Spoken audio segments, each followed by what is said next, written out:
C'est Charlotte Gabri.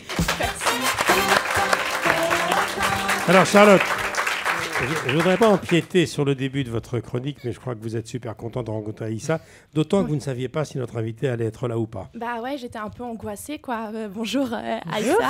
Moi, je suis super contente de vous rencontrer parce que justement, je ne savais pas si vous alliez être là ou pas parce que, comme on l'a dit avant, de temps en temps, vous êtes en retard. Oh mon Dieu. Mais oui, mais vous dites que vous avez du mal à être à l'heure. Il faut aussi redire que je suis à l'heure aujourd'hui. Bah non, mais vous étiez à l'heure. Mais moi, je me suis dit, bon, bah là ou pas là, pas là, là, pas là, pas là. Bon bah voilà. Et d'ailleurs, si vous êtes là aujourd'hui, c'est pas parce que vous êtes à l'heure, mais plutôt parce que vous avez invité il y a 3 semaines et vous venez seulement d'arriver, quoi. Donc, bienvenue.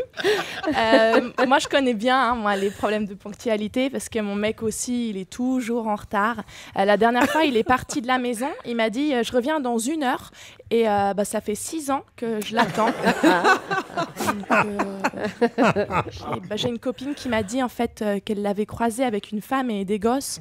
Donc je me dis bon bah à tous les coups c'est les gosses qui lui ont volé sa montre quoi. Il s'est pas rendu compte de l'heure mais il va pas tarder. Donc j'attends. Voilà. Bref, en tout cas, Aïssa, moi, je suis ravie de vous voir. Non seulement je trouve que vous êtes une comédienne formidable, mais en plus de ça, je vous trouve vraiment super jolie. J'ai essayé de vous trouver des défauts, histoire de me rassurer, mais j'ai pas réussi, quoi. Comme on l'a dit avant, c'est vrai. Vous aviez le sourire comme vous avez le trac. Normalement, les gens qui ont le trac, ils ont mal au ventre, ils saignent du nez, ils vomissent. Non, vous souriez. Okay.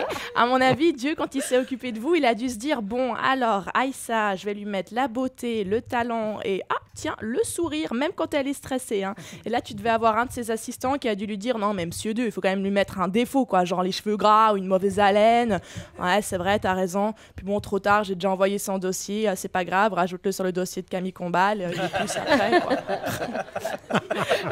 Bon.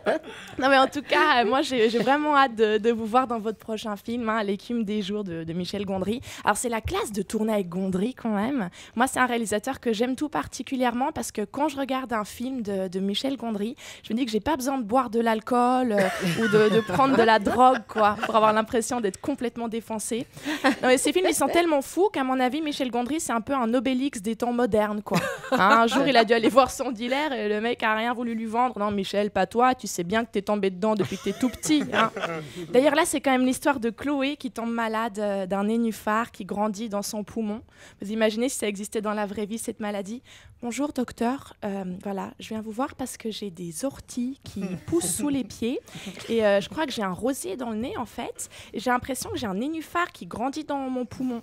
Et là, tu as le médecin qui t'ausculte. Ok, là, ça vous fait mal si je coupe cette branche. Très bien. Écoutez, je vais vous envoyer faire des examens chez Jardiland. Et si ça va pas mieux dans 2 semaines, il va falloir vous opérer au jardin des plantes. En tout cas, Aïssa, moi, j'ai hâte de voir ce film. J'espère que vous ne serez pas atteinte d'une maladie grave, genre une marguerite dans la glotte qui aurait fait des métastases ou encore une ronce dans la narine. Bref, j'espère que vous serez en pleine forme dans le film. Merci de m'avoir écouté. J'étais ravie de parler botanique avec vous. Merci Charlotte Gabri.